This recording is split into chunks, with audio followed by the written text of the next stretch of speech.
بسم الله الرحمن الرحیم. په سمون لرنینګ اکیډمي کې وایم تاسو ته هرکلی. زیم عبدالقهار مومند او تاسو ته وړاندې کوم د انګلیسي ژبې د زده کړې لومړی لوست. درنو دوستانو، که چېرته تاسو زموږ د زده کړو لړۍ تعقیبول غواړئ نو موږ سره په فیسبوک او یوټیوب ملتیا وکړئ. دوستانو، راځو د نن ورځې درس ته. مخکې تر دې چې درس پیل کړو، تاسو هم در سره خپل قلم او کتابچه راواخلئ. لومړی لوست: د انګلیسي ژبې الفبا، دی الفابet. د انګلیسي ژبې ټول توري شپږ دي چې د شکل له مخې په دوه ډوله دي. اول غټ توري چې انګلیسي کې ورته کیپیټل لیټرز یا اپر کیس لیټرز هم وایي، چې عبارت دی له A B C D E F G H I J K L M N O P Q R S T U V W X Y Z څخه. د غټو تورو د لیکلو طریقه ښیو چې غټ توري څنګه لیکل کیږي.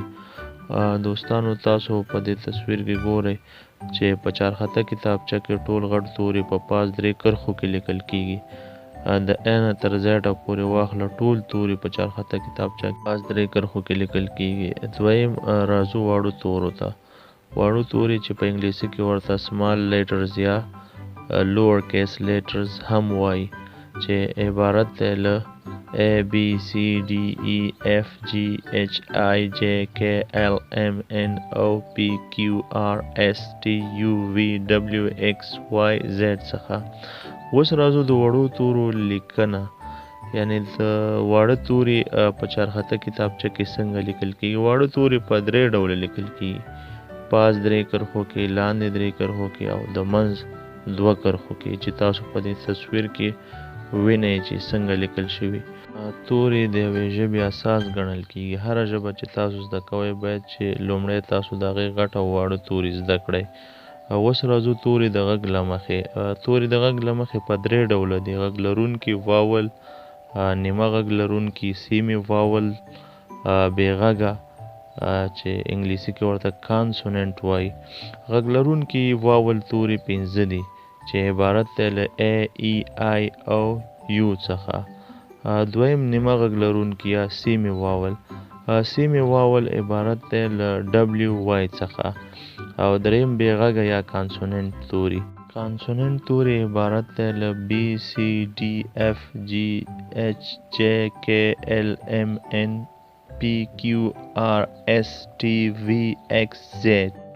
څنګه چې ما مخکې مو ویلې چې د ژبې په زده کړه کې توري اساسي توکي دي. لومړی باید تاسو غټه او وړه ABC زده کړئ.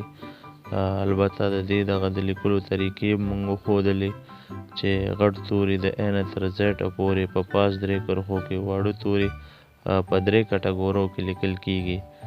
تاسو باید لومړی غټ او واړه توري یاد کړئ. غټ ABC او وړه ABC په لیکلو او په ویلو زده کړئ. او همدارنګه تاسو ته زه کورنۍ دنده هم درکوم. کورنۍ دنده، تاسې به خپله کورنۍ دنده په دغه تصویر کې چې تاسو څنګه ګورئ په دې ترتیب ولیکئ.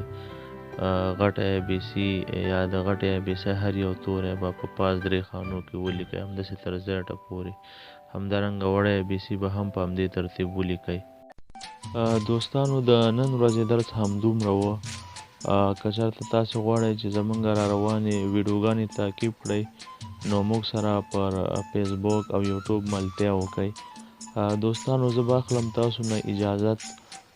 تر بیا مو په لوی الله سپارم. خو دا خبره هم مه هېروئ چې د مور و پلار مشرانو احترام وکړئ. خپل وخت عبث مه تېروئ. د وخت قدر وکړئ. د وخت نه